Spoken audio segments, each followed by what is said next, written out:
მოგესალმებით ძვირფასო ტელემაყურებლებო, ჩვენ ვართ სტუდიაში გზა გასაყართან და ვაგრძელებთ გადაცემათა სერიას ბიბლიური საჯვარედინები. ტრადიციულად ამ თემაზე სასაუბროთ ჩვენ სტუდიაში გვეწვია თეოლოგი გიორგი გვასალია. დიდი მადლობა გიორგი მობრძანებისთვის და მადლობა აი ამ კურსის წაყვანისთვის, აი ამ გადაცემათა სერიის ჩაწერისთვის. ძვირფასო ტელემაყურებლებო, ჩვენ შეგახსენებთ, რომ წინათხრობა და ზოგადად ვართ მოსეს შესახებ თხრობაზე ეგვიპტეში. ეგვიპტეში მოსე ბრუნდება ღვთისაგან აი ამ კურთხევით, რომ ებრაელი ხალხი გაიყვანოს მონობისაგან. და დღეს ჩვენ უნდა ვისაუბროთ უმთავრეს აი ამ ნაწილზე, ამ პერიოდის. ეს არის ფარაონის წინაშე წარდგომა მოსესი და სასჯელები, რომელიც ღვთისაგან მოევლინა ფარაონს და ეგვიპტელ ხალხს, რადგანაც ღვთის განგებულებას არ ისმენდნენ ებრაელი ხალხის ეგვიპტის მონობიდან გაშვებასთან დაკავშირებით. გიორგი, ჩვენ ვისაუბრეთ იმის შესახებ, რომ მოსეს ჰქონდა ღვთისაგან გამოცხადება, მან ეს გამოცხადება ჩათვალა, რომ მისთვის არის ძალიან მძიმე, ძნელი და უარიც კი განაცხადა ღმერთთან, მაგრამ ეს იყო მისი სწორედ საჯვარედინი და საბოლოო ჯამში ირჩევს იმ გზას, რომელიც ძალიან ხშირად გვითქვამს, რომ არ არის კომფორტული, თუმცა არის ღვთის განგებულების აღსრულება და ამით აუცილებელია ამის გაკეთება. ჩვენ დღევანდელობაში მიჩვეული ვართ, რომ სწორი გზაა ის, რაც კომფორტს მოგვიტანს, თუმცა ამ გადაცემათა ციკლს სწორედ ამიტომ ვწერთ, რომ ვაჩვენოთ ადამიანებს, რომ ყოველთვის ეს ასე არ არის. სწორი გზა ყოველთვის არ ნიშნავს, რომ ჩვენ ვეძებთ კომფორტს და ამით განისაზღვრება, რამდენად ჩვენ გაუგეთ ამ ცხოვრებას და რამდენად სწორად და ბრძნულად ვიქცევით. გეთანხმებით, მანდრია, ყოველ შემთხვევაში მაცხოვრის სწავლება ვიწრო გზის შესახებ, რომელსაც მივყავართ მარადილ სიხარულამდე და გზა მეორე, რომელიც არის ფართო, რომელსაც ადამიანი მიყავს სამუდამო გზასაწმენდელისაკენ, ამას გულისხმობს სწორედ, რომ ჩვენ უნდა ვირჩევდეთ არა იმას, რა არის კომფორტული, არამედ უნდა ვირჩევდეთ, რა არის ღმერთთან მიუყვანებელი, რა არის მართებული. ამაზე უნდა ვაკეთებდეთ ყოველ შემთხვევაში აქცენტს. ხშირად რომ ამას ვერ ვაკეთებთ, ეს არის უძლურების და სისუსტის მაჩვენებელი, მაგრამ აქ მეორე დეტალია, არ უნდა ვთქვათ, რომ ჩემი უძლურება და სისუსტე ამართლებს ჩემს სრულებს კომფორტის არჩევასთან და უბრალოდ ჩემი სისუსტეც უნდა ვაღიარო იქვე და დავინახო, რომ უძლურებით მომდის ეს და არა იმიტომ, რომ ეს მარჩევანი მართებულია.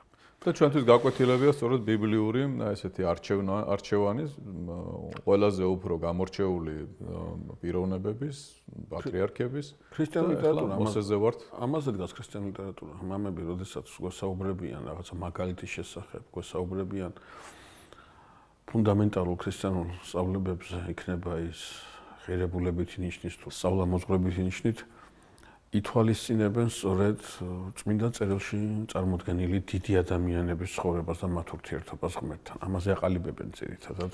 კეთილი, ჩვენ ახლა ძალიან კულმინაციურ ადგილს განვიხილავთ დღეს. კი, ჩვენ დღეს უნდა ვისაუბროთ უკვე პროცესზე, რომელიც ისრაელის უპირობო თავისუფლებით, ეგვიპტიდან განთავისუფლებით გამოსვლით უნდა დასრულდეს. უპირობოდ არა იმიტომ, რომ რაღაცა ღვთის დასასწაულებრივს გააკეთებს თვითონ ისრაელი, ან მათი საოცარი წინამძღვარი, მოსე წინასწარმეტყველი არა. თავად ღმერთი დგას ამ პროცესების თავში. ჩვენ ბოლო შეხვედრაზე ეს ვთქვით სწორედ, რომ მოსე აღიარებს მთელ უძლურებას. მოსე ეუბნება ღმერთს, რატო უბოროტეო ამ ხალხს, რატო გამომგზავნე მე ამათთან. ეს უნდა დაფიქსირდეს, აქამდე არც ერთი სასჯელი არ იწყება ეგვიპტეში. სანამ ისრაელთან ერთად თვითონ მოსე არ აღიარებს, რომ ახლა რაც ხდება, ეს არის დაპირისპირება არა მოსესა და ფარაონს შორის, არა ისრაელსა და ეგვიპტეს შორის, არამედ ჭეშმარიტებასა და სიცოცხლეს შორის, ჭეშმარიტ ღმერთსა და ეგვიპტელ ღმერთებს შორის. და რეზიუმე გასაგებია, არ შეიძლება სიცოცხლე ჭეშმარიტებაზე გაიმარჯვოს, არ შეიძლება არარსებულმა არსებულზე გაიმარჯვოს. მე ხშირად ვიხსენებ ხოლმე, როდესაც იონე ღვთისმეტყველი ჩვენ თავის სახარების შესავალში გვეუბნება, რომ ნათელი კი ბნელსა შინარ ჩანს და ბნელი კი მას ვერ ეწია, ამით მახარებელი პირდაპირ თავიდანვე გვესაუბრება იმის შესახებ, ბოლოში რა უნდა მოხდეს. ნათელი შემოვიდა ამ სოფლად, აუცილებლად ეს გამარჯვებით უნდა დასრულდეს.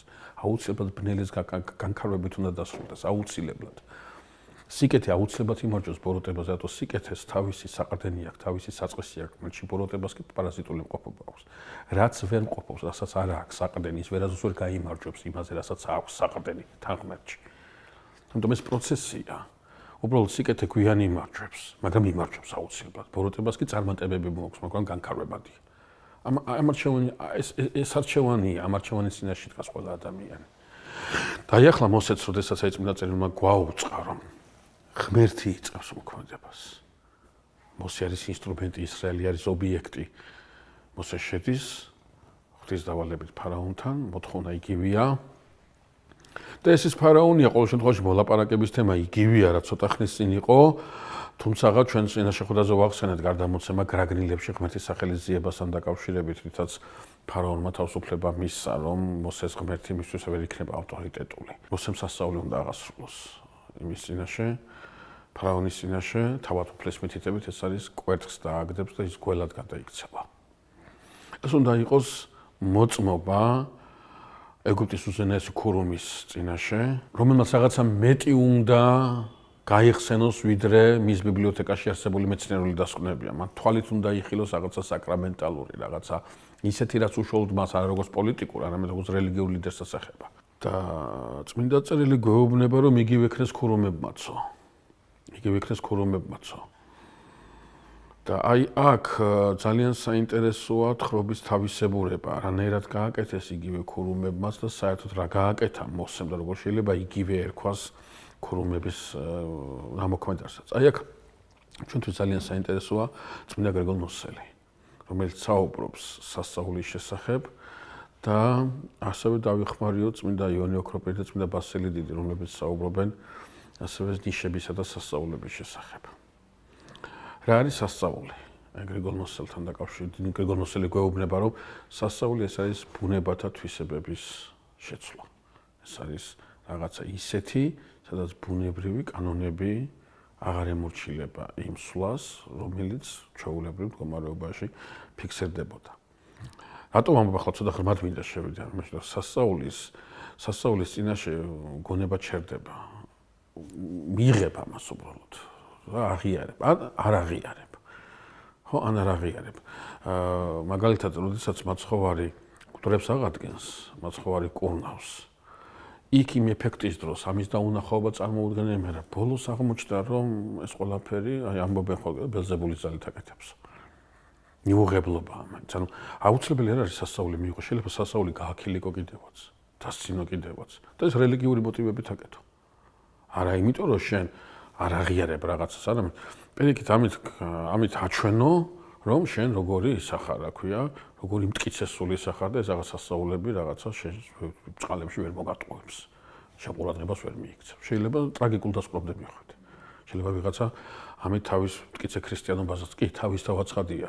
სასწაული გამოსაძიებელია, ცრუს სასწაულს ამ ჩვენ ორი სასწაული გვაქვს ბწყალებში, ხო? რაც მოსემ გააკეთა და რაც ქურუმებმა გააკეთეს. მაგრამ გამოსაძიებელი როა ეს ძალიან მნიშვნელოვანია. გრიგოლ ნოსელი, როდესაც საუბრობს სასწაულთან დაკავშირებით და ბუნებითი წესის სვლაზე, კანონების ცვალებადობაზე გვესაუბრება, რას გულისხმობს ის? გრიგოლ ნოსელს აქვს ძალიან წყობრი სწავლება სამყაროს შესაქმესთან დაკავშირებით, მყისიერ შესაქმესთან დაკავშირებით და იქ გვეუბნება, რომ სამყაროს მყისიერი შექმნა ხდება, ასე ვთქვათ, პირველქმნილი ელემენტების შექმნის შედეგად. მე ამ ელემენტებს მაქსიმუმ აღსარებელი ლოგოსებს უწოდებს. ანუ იქმნება სიტყვაზე ვთქვათ, არა სველი, არამედ სისველე. სისველის იდეა, სიშორის იდეა, სიმყარის იდეა, სიმძიმის იდეა. და გრიგოლ ნოსელი აი ძალიან მოკლედ და რეზუმებულად საუბრობ მამანდრია. ამბობს ასეთი რაღაცას, რომ აი როდესაც სისველე, სიმძიმე, სიცივე, ეს თვისებები, ეს ლოგოსები ერთმანეთში შევა, ღებულობთ უკვე მატერიას, წყალს. როდესაც სიმხურვალე, სიმშრალე და სიმსუბუქე ეს იდეები ერთმანეთში შევა, ღებულობთ ცეცხლს და ასე შემდგომ და ასე შემდგომ. სხვაგვარად რო ვთქვათ, სასწაული გრიგოლ ნოსელთან არის სწორედ აი სისველე და სიმშრალე ერთმანეთს ვერ შეხვდება, ხო? ურთიერთსაწინააღმდეგო ისინია. ცეცხლის სიმსუბუქე და წყლის სიმძიმე, წყლის სისველე და ცეცხლის სიმშრალე. სხვადასხვა სტიქიები, სხვადასხვა თვისებებია, მაგრამ ორივე ღმერთისაგანაა შექმნილი. სასწაული იწყება როდესაც შეიძლება სწორედ სისველე და სიმშრალე ერთად იყოს. სიმძიმე და სიმსუბუქე ერთად იყოს. ანუ რაღაცა ისეთი, რომლის კეთებაც იმის ხელშია, ვინც ქმნის თავად ამ იდეებს, ამ ლოგოსებს ვინც იძლევა, ხო? ბუნებითი წესია. ხო, როდესაც როდესაც ვამბობთ ჩვენ, რომ მაცხოვარმა კანას გალილეას კანაში წყალი ღვინოდ გადააქცია. წყალი ღვინოდ გადააქცია, მას ნიშნავს, რომ წყალს ღვინოს გემომისცა, არა. თვისებები, ერთის თვისებები გადავიდა მეორეს თვისებებში.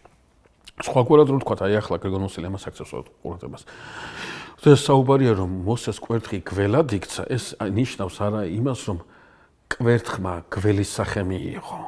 ეს ნიშნავს არა იმას, რომ კვერთხი როგორც გველი ისე დაინახეს, არა, კვერთხი ქრება თავისი ყველა ნიშნით და ჩდება მის ადგილას გველი. ანუ აუხსნელი რამ. აი აქი ამის შემდგომ ქურუმებაც იგივე გააკეთეს. გრიგორ ნოსელს შემოაქვს ასეთი ძალიან საინტერესო ტერმინი ილუზია. ქურუმება შექმნეს ილუზია. ილუზია რას ნიშნავს? ილუზია ნიშნავს იმას, რომ რამე კი არ გადააქციეს, რაიმე ცვალებადობა კი არ მოხდა, არა. ერთი რაღაცის ყოფობა ერთი ფორმიდან გადავიდა მეორე ფორმაში. აი ჩვენ ვიცით, რომ ეგვიპტელებს განსხვავებით, თქვათ, სხვა აღმოსავლელი ხალხისაგან მოკლე კვერთხები ჰქონდათ, ხო?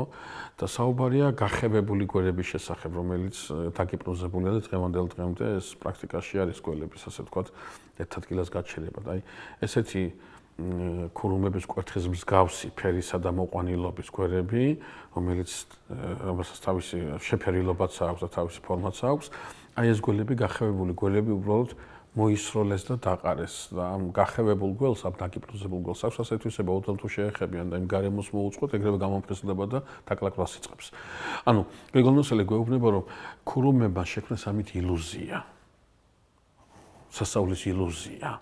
იმიტაცია. ჩვენ წინა გადაცემებში ვიხმარეთ ეს სიტყვა, იმიტაცია ღვთისმსახურების, იმიტაცია ეკლესიის, რაც კაინის სვერფშეწირვას უკავშირდებოდა და ნამდვილად ღვთისმსახურება და ნამდვილად ძიება იმ დაკარგული სამოთხისა, რომელიც უკვე აბელის სვერფშეწირვას უკავშირდებოდა და ეს პარალელური ხაზები ძალიან ხშირად ვნახეთ. ახლა აქაც ესე არის იმიტაცია ღვთისასწაულისა და ნამდვილი სასწაული. ნამდვილი სასწაული. და რას უკავშირდება ეს ყველაფერი, რომ ფარაონის ეს კეთება ფარაონისათვის. ეს არ კეთდება, აი ამას ძალიან დიდი ყურადღება უნდა მივაქციოთ, იდეოლოგია, რომელიც მუშაობს ეგვიპტეში. ამ იდეოლოგიას გაუმჩნდავს საფრთხე.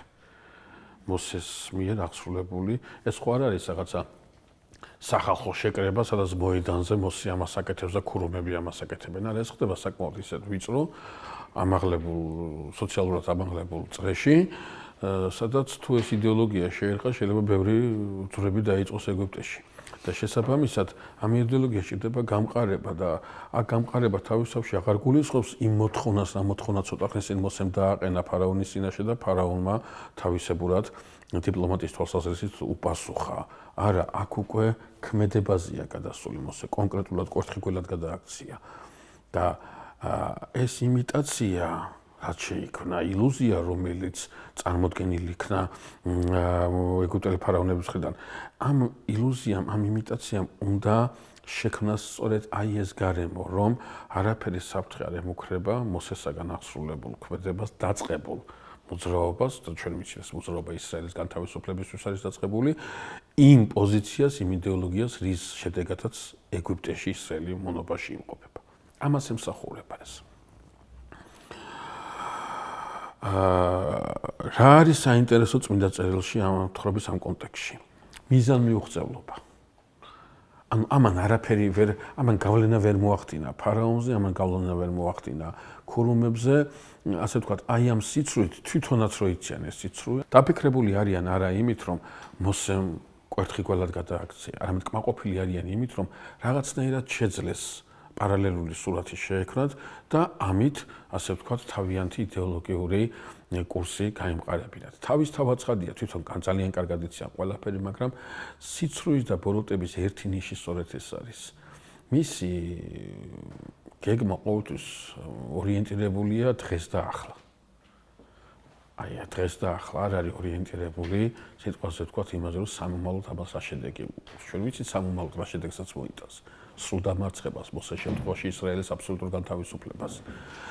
მაგრამ ამ შემთხვევაში მიზანი აბსოლუტურად გამართლებულია. მოსეს სასწაულმა ვერ შექმნა ის ეიფორია, რომელმაც შეიძლება სასახლე დატოვოს და ეგვიპტეს მოედოს. ეს არის აქ თავარი მიზანი. თორე თვითონ ძალიან მძიმე მდგომარეობაში რო არიან, ეს უკვე ცოტა მოგვიანებით გამოჩნდა. სხვაგვარად რო ვთქვათ, აი ამან დრებას კარგად მინდა ყურადღება მივაქციოთ ჩვენ ახლა სასჯელების შესახებ უნდა დავიწყოთ საუბარი ეგვიპტეში 10 სასჯელი იქნება წარმოდგენილი. აი ამის მერე უკვე 10 სასჯელი გასაგებია. და ეფრემასურის საოცარ ამას გვეუბნება არა მხოლოდ ფარაონზე, არამედ მთელ ეგვიპტეზე. რადგან არა მხოლოდ ფარაონი, არამედ მთელი ეგვიპტე მე როგორც გამოჩნდება თვალდახუჭული უყურებს იმ მოვლენებს რა იმ მდგომარეობას ამ მდგომარეობაშიც ისრაელია და რა მოვლენებსაც ისრაელის ღმერთი ახორციელებს ეგვიპტეში. საინტერესოა ახლა ალბათ სასწაულების თხრობას შეუდგებით. ხო. და საინტერესო არის ესეც ვთქვათ, რამდენად აი ამ სასწაულებმა მოტეხეს და შეცვალეს გარემო ფარაონისა. ეს დამოკიდებულება ესეთი სწორხაზოვანი აზროვნებისა ქურუმებისადმი. როგორც ჩანს საბოლოოდ უკვე როდესაც ფარაონი თანხდება ებრაელი ხალხის გაშვებაზე, ეს იმაზე მეტყველებს, რომ მოტყდა იქ. და ერთგვარი ქადაგებაც არის ეს, რომ ღმერთები, რომელიც ეგვიპტეს ყავს იმ დროს, ეს არ არიან ყოვლისშემძლე ღმერთები, გამოჩნდა ვიღაცა, ვინც ემსახურება იმ ღმერთს, რომელიც შემძლებელია ყოვლისა და მათ ღმერთებზე ძლიერია. ჩვენ ხშირად გვითხოვს, რომ ღმერთების ომია ხშირად აი ამ პასაჟების უკან, რასაც ხირულად ხედავთ ჩვენ. ესე აღიქვამს ძველი ხალხი. ეს თქვენ ძალიან კარგად ბრძანეთ, რომ აი აქ ეს სასჯელები არ არის მხოლოდ სასჯელები, ის პედაგოგიკაც არის, ეს 10 სასჯელი შეიძლება 10 გაკვეთილად წავიკითხოთ, რომელიც ეგვიპტესაც მისცა და ისრაელსაც მისცა, დინამიკას ხედავთ ორივე მხარეს. ეგვიპტის სივრცეში და ისრაელის სივრცეშიც. ზოგადად სასწაულზე როცა ვსაუბრობთ, აი ეს 10 სასწაულიდან ნაწილი, აი ბასილიტი და იონე ოქროპირიც ვახსენე, ისინი რამეს აქცევენ ყურადღებას სასწაულები და ნიშები. თავის თავაცხადია წმინდა გრიგოლ ნოსელს ეთანხმება ორივე, როცა სასწაულზე საუბრობთ, მაგრამ დამატებით ისე შემოაქვთ ნიშთან დაკავშირებით, ნიში არის ის, სადაც ბუნებრივი მოვლენა, რომელშიც არ იხილვება სასწაული, მაგრამ იხილვება რაღაცა მინიშნება. იხილვება რაღაცა ხელი, საფრთხო რაღაცა უწყება, მაგალითად, რასაც ეკლესია იხსენებს, თქვა კონსტანტინოპოლში თით მიწისძვრას ან და რაღაცა. დღეს ძალიან გავრცელებულია თითქოს მიწისძვრა მხოლოდ ბუნებრივი მოვლენაა და ამაში შეიძლება არაფერი ვიხილოთ, რაღაცა საკრამენტალური და თავისთავად ეს ბუნებრივი მოვლენაა, მაგრამ აქ და ამ დროს რომ მოხდა, ასე რომ მოხდა, ხო? ეს ზოგადად რელიგიურ სივრცეში კითხვებს აჩენს. ამაში არაფერია მიუღებელი, ახლა ვიღაცას თუ არ უნდა რაღაც ძალიან ისე პროგრესულად მოაზროვნე წარმოადგინოს თავის, სადაც თითქოს და ყველა ბუნებრივი პროცესი დაცლილია რაღაცა მინიშნებებისგან. ყოველ შემთხვევაში ეკლესიას ასე არ უაზროვნია, ეკლესიას ასე არ უფიქრია, ხო? თვითონ მაცხოვარიც თავის სახარებაში ამდენჯერმე მიუთითებს ბუნებრივ მოვლენაზე, სადაც მარტო ბუნებრივ მოვლენაზე არ აქვს საუბარი, ამის უკან იხილვება რაღაც საფრთხო განგებულება, ხო? მაშინ ასე იწყება 10 სასჯელი, 10 გაკვეთილი ეგვიპტეში, რომელიც ორივე მხარისადმი არის მივლენილი. ერთი ფრაზა ჩდება წმინდა წერილში, რომელიც განსაკუთრებულ ყურადღებას იპყრობს მკითხველისას. ეს არის ფრაზა, სადაც ღმერთი ამბობს, მოსეს ეუბნება. არ გაგიშვებ ფარაონი. ეს მე ვარ, რომ ამას ვაკეთებინებ. ეს მე არ ვაშვებინებ თქვენ თავს. ეს ძალიან საინტერესოა, ჩდება კითხვა, სად არის საფრთხო სამართალი, თუ ის არ აშვებინებს ფარაონს, რაღაც ეჭის იმ ფარაონს, რომელსაც თვითონვე არ აშვებინებს. საქმე ის არის, რომ ეს არის ბიბლიის ენა და ბიბლია გვეუბნება ასეთ რაღაცას, რომ არა ის, რომ ღმერთი უსამართლოდ იქცევა, არამედ ბიბლია გვეუბნება, რომ ღმერთმა თავისი სიჯიუტის გამო ფარაონი დატოვა ადამიანური ლოგიკის ამარა.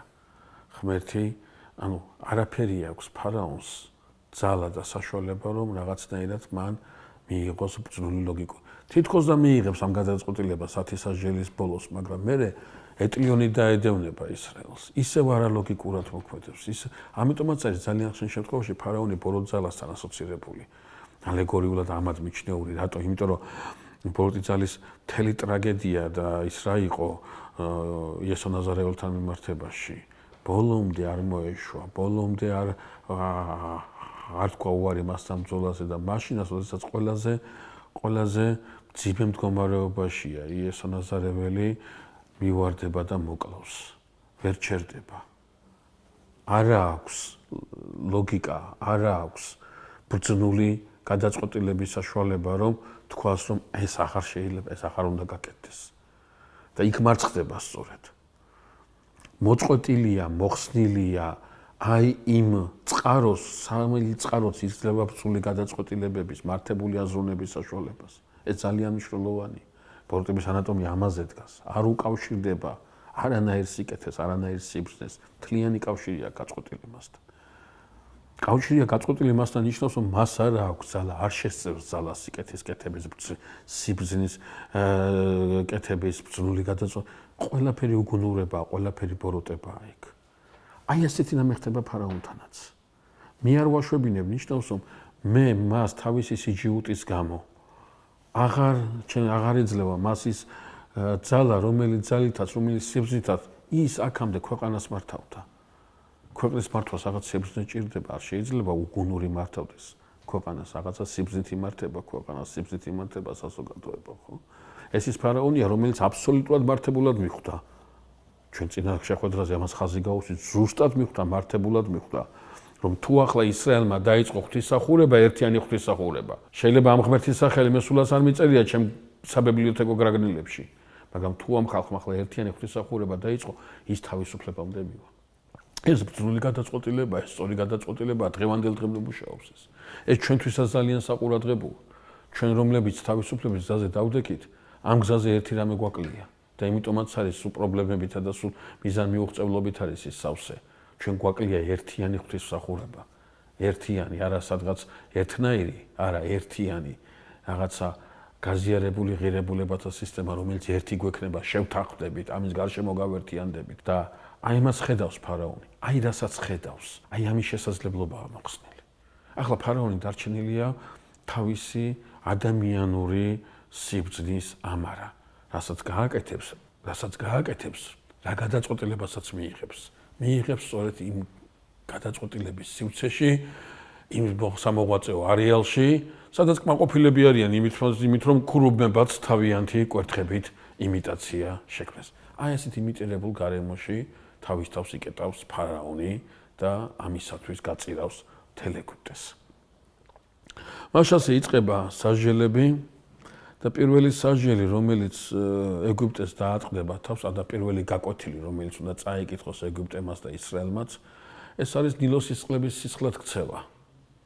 როდესაც ფარაონი გასულია მდინარის ნაპირზე, მოსე აქ დახვდება მას და კვერთხის დარტყმით ნილოსის წყლებს გადააქცევს სისხლად. ეს ძალიან საინტერესო სასწაულია, ჩვენ უკვე ვისაუბრეთ ამ თემაზე. წინა წელს ქურუმებაც იგივე გააკეთეს, ნახეთ როგორ გრძელდება აი ამ ილუზიაში ყოფნის სიამოვნება, ცდელობა და თან კმაყოფილება ამით. აი მთელი ტრაგედია, პრობლემა იმაში კი არ არის ხოლმე, რომ ადამიანი რაღაცა სიცუდეს აკეთებს, ეს პრობლემატურია თავისთავად, როდესაც აი ეს უკვე სიამოვნებს. ამის სიკარგეს დაიჯერებს. აი პრობლემა, მთავარი პრობლემა. დაცემას არ უყურებს ქრისტიანობა, წამოდგომაზე საუბრობს, ან წამოუდგომლობის ტრაგედიაზე საუბრობს. აქ პრობლემა ეს არის, სწორედ რომ ილუზია, რომელიც შექმნეს ქურუმებმა თავიანთ სივრცეში. იმდენად კმაყოფილი არიან, რომ ის გარეთ არის გატანილი ბრძოლის მისაღებ მეთოდად არის გამოყენებული. კი შეიძლება მოსემ რაღაცა გააკეთოს, მაგრამ ილუზიით, რაღაცის იმიტირებით, ჩვენ ხალხს მაინც ჩვენს აზრზე დავტოვებთ. იგივე იმიტირება. ძალიან საინტერესოა, რომ მოსემ სისხლად გადააქცია, წყალი კი არ გააწითლა. არა. სისხლის თვისებები შეიძინა აი ამ ნივთიერებამ და წმინდა წერილში ნათქვამია, რომ ესე იგი ეს ყველაფერი ასეა მართლა გაკეთებული. მაგრამ იცის კითხვა, თუ ეს წყლები და იქ ნათქვამია, რომ ყველა წყალზეა საუბარი. თუ ეს წყლები სისხლად აქცია, მაშინ საიდან მოიტანეს წყალი, რომელიც იმიტაცია უნდა შექმნან ქურუმება, საიდანაც უნდა ხომ მოიტანონ ეს წყალი. და აი გრიგოლ ნოსელი აქ ასე ვთქვათ ძალიან საინტერესო ჩემო აქვს აზრი იმასთან დაკავშირებით, რომ ამათი სასჯელიდან არც ერთი სასჯელი არ შეხებია იმ ხარეს გესემის ხარეს, სადაც ცხოვრობს ისრაელი. აი ანტიოქიური სკოლა მაგალითად ეფრემ ასური, იონე ოქროპირი და სხვა მამები, რომლებიც ამ სკოლის წარმომადგენლები არიან, ფიქრობენ, რომ მეოთხე სასჯელიდან, ანუ პირველი სამი სასჯელი ეხება გესემის ხარეს და ისრაელს და მეოთხე სასჯელიდან აღარ ეხება. და გრიგოლ ნოსელი არც ერთი სასჯელი ნახეთ რა, როგორი თავისუფალია წმინდა მამათა აზროვნება. არავის არ უკადრებია გრიგოლ ნოსელისათვის, ან არავის არ უკადრებია მეორე მამისათვის, იმან რო ისა თქვა, შენ ამას ასე რატო ამბობ? რატომ? იმიტომ ეს დოგმატური მოძღვრება არ არის, ეს უკავშირდება გამოცხად. ეს ქრისტიანული ლიტერატურის თავისუფლების სული, რაც დღეს ხშირად დაკარგულია, დღეს პირდაპირ შეგეკითხებია, რომელმა წმინდა მამამ თქვა. და შეგიძლიათ პასუხი დაუბრუნოთ და რომელმა არ თქვა, რომლის თქმას ეწინააღმდეგება. ეს იერიში წმინდა მამათა აზროვნების ფორმაზე ძალიან მიუღებელია. პირიქით, ეს ქრისტიანული ლიტერატურა აი ამ სილაღეს, აი ამ თავისუფლებას გვასწავლის სწორედ. რომ გრიგოლ ნოსელი ამბობს, რომ არც ერთი სასჯელი არ შეხებია, სხვანაირად საიდან უნდა მოეტანათ ქურუმებს ეს წყალი, რომელიც გააწითლეს. ნილოსი ღმერთია ეგვიპტეში. ეგვიპტეს მეორენაირად ნილოსის ძღვენიც ეწოდება, მისი წყლის იმაზე რა ქვია, წყალსიუხვეზეა დამოკიდებული მოსავლიანობის სიდიდე და ეკონომიკური მდგრადობა ეგვიპტეში. სავარაუდოდ აქ ფარაონი საკულტო მსახურებისათვის გადის მდინარესთან, ამ გაღმერთებულ სტიქიასთან და აქვე ნახავს ამ ღმერთის სრულ უძლურებას, იმ ღმერთის წინაშე, ვისი სახელითაც მოსემ მოლაპარაკება დაიწყო ეგვიპტის ოფიციალურ ხელისუფლებასთან. მაგრამ მარტო ამ შემთხვევაში ფარაონი არ ნახავს ამას. მარტო მისი იდეოლოგიის გამომყარებელი ჯგუფი არ ნახავს ამას. ამას ნახავს უკვე მთელი ეგვიპტე. აი ამით იწყება პირველი სასჯელი, პირველი გაკვეთილი. ეს არის ძალიან საინტერესო. და ამ გაკვეთილმა უნდა ერთადერთ დასკვნამდე იყვანოს ფარაონი და მთელი ეგვიპტე. იმ დასკვნამდე, რომელსაც 10 სასჯელი დაჭირდება. მაგრამ იწყება აქედან. მე ვფიქრობ ამ პირველი სასჯელით შემოვიფარგლოთ ამ ეტაპზე, ვინაიდან შემდეგ ალბათ უფრო დინამიკაზე გადავალთ და დიახ.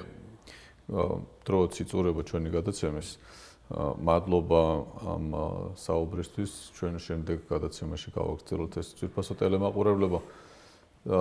დღევანდელი გადაცემის დრო ამოიწურა და ჩვენ ბოლომდე ვერ ამოვწურეთ სათქმელი ფარაონთან და ფარაონთან დაკავშირებული აი ამ საუბრის მერე, მოსეს საუბრის მერე აღსრულებული სასწაულების შესახებ. შემდეგ გადაცემაში დავასრულებთ ამაზე საუბარს. დღეს კი გემშვიდობებით. მომავალ შეხვედრამდე მადლობა ყურადღებისთვის. კარგად ბრძანდებოდეთ.